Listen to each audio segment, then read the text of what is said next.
Sir எனக்கு marriage ஆகி 8 years ஆகுது. வீட்டு பக்கத்துலேயே ஒரு சிபிஎஸ்சி ஸ்கூல் இருந்தது.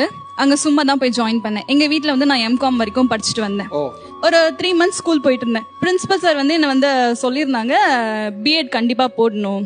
நான் இவங்க கிட்ட வந்து தான் ஒரு டைம் தான் சொன்னேன். நான் அப்பா இந்த மாதிரி என்ன பிஎட் போட சொல்றாங்க, நான் போடணும். அவங்க சொன்ன உடனே காலேஜ் கூட்டிட்டு போயிட்டு எனக்கு அட்மிஷன் வாங்கி கொடுத்துட்டாங்க சார்.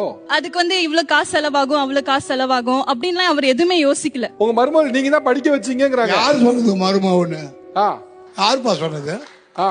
சொல்லு சொல்லு. பொக்கிஷையா?